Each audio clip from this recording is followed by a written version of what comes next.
Miongoni mwa mifugo ambayo asilimia kubwa ya wanadamu wameifuga kwenye makazi yao ni kuku. Kuku wamegawanyika katika makundi mawili, kuna mtetea lakini kuna jogoo. Katika mada hii tutamzungumzia zaidi jogoo, kwani jogoo ana maana kubwa na maajabu mengi katika maisha ya mwanadamu.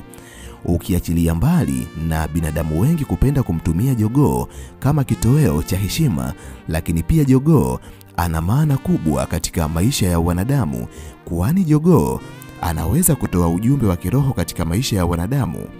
Jogoo anaweza kutupa tahadhari juu ya hatari mbalimbali za kiroho ambazo hutokea katika maisha yetu. Hivyo, leo nitazungumza mengi kuhusiana na jogoo. Miongoni mwa vitu ambavyo huwa vina maana kubwa katika maisha ya mwanadamu kutoka kwa jogoo ni pale jogoo anapowika. Je, jogoo anapowika ni kitu gani ambacho anamaanisha katika maisha ya mwanadamu? Kama nawe ni miongoni mwa wanadamu wanaotamani kujifunza kuhusiana na jambo hili, amini video hii imetengenezwa mahususi kwa ajili yako. Ili uendelee kujifunza mambo mbalimbali kupitia video zetu, jiunge nasi kwa kusubscribe katika chaneli hii ya Fafanuo Media. Hapo utakuwa wa kwanza kupata video zetu pindi tunapoziweka kwenye chaneli hii. Hautajutia MB zako, kwani mara zote tunajitahidi kuwa bora zaidi ya jana. Asante, enjoy. Jogoo anapowika katika makazi yetu, hii ndiyo maana yake. Namba 1 ni ishara ya kuamka kiroho. Kwa kawaida, jogoo huanza kuwika alfajiri kabla ya jua kuchomoza, na ndivyo ambavyo tumezoea katika jamii ambazo tunaishi mimi na wewe, na ndiyo maana hata vijijini au binadamu wa zamani walimtumia jogoo kama saa ambayo inawaelekeza sasa hivi asubuhi imefika, hivyo wanapaswa kuamka na kwenda katika shughuli mbalimbali. Lakini zipo nyakati ambazo jogoo anaweza kuanza kuwika usiku wa manane. Jogoo anapowika usiku wa manane, usiku wa saa 9 ama saa 10 za usiku, huu ni ujumbe ambao jogoo anakupa, na ujumbe huu ni wa kiroho. Jogoo anakuwa anakukumbusha kuwa unatakiwa kuamka katika giza ambalo linayaandama maisha yako. Inawezekana maisha ambayo unayaishi hayampendezi Mwenyezi Mungu. Hivyo jogoo anawika kukukumbusha kuwa ni vema ukabadili mwenendo wako.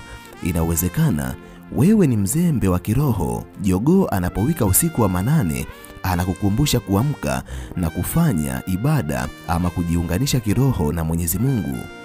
Jogoo anapowika anakukumbusha kuielekea nuru ya kweli katika maisha yako, kwani inawezekana maisha ambayo unayaishi yamekuweka katika kiza ambacho kwa namna moja au nyingine kinakuzuia kuwa karibu na Mwenyezi Mungu. Hivyo jogoo anapowika katika mida hiyo anakutaka ujitathmini, uamke tena katika kiza kinene ambacho kimeandama maisha yako.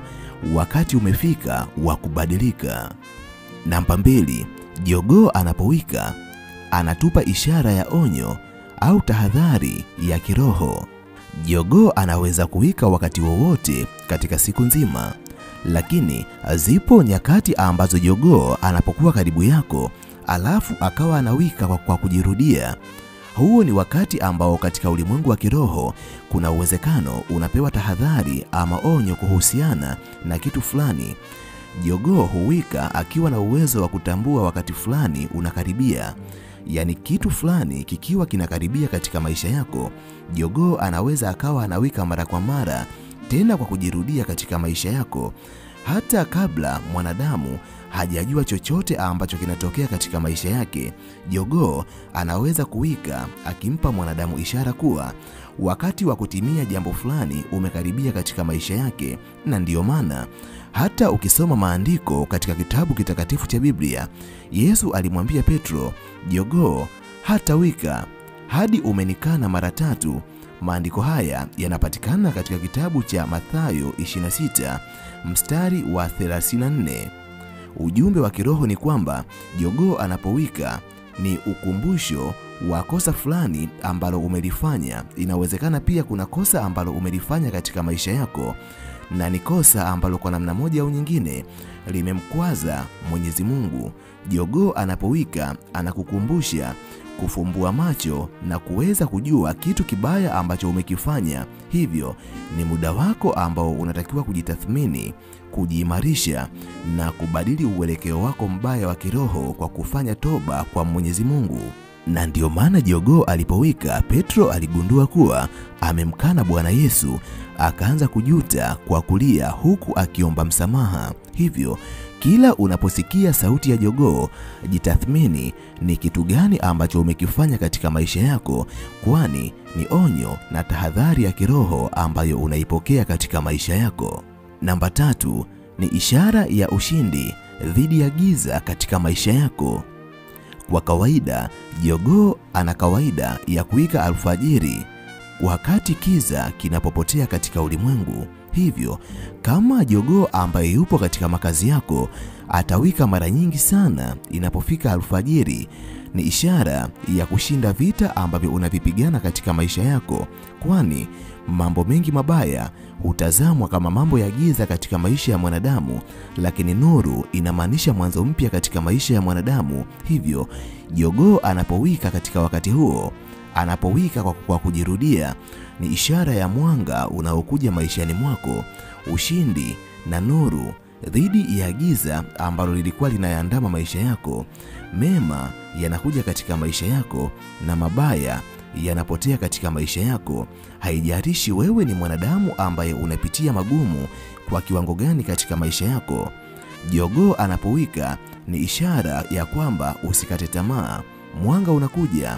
Mungu bado anajua shida ambazo unazipitia, na kwa hakika yote magumu ambayo unayapitia maishani mwako yatatoweka na nuru mpya itaangaza katika maisha yako.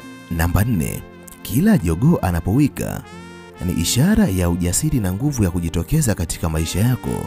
Mara zote jogoo anapotaka kuwika huwa anapiga hatua kadhaa kutoka katika sehemu aliyokuwa amesimama, hukitanua kifua chake na kisha husimama kwa ufahari mkubwa, na ndipo huwika kwa sauti kubwa.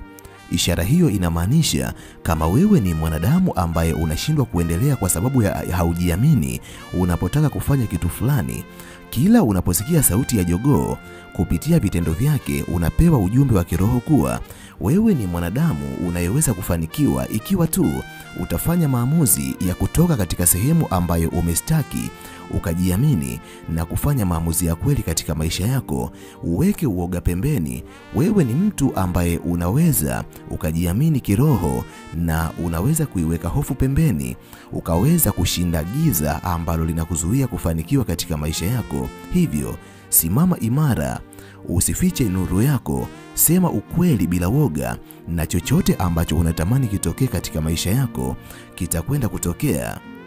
Namba 5, jogoo anapowika ni ishara ya mwanzo mpya wa maisha katika maisha ya mwanadamu.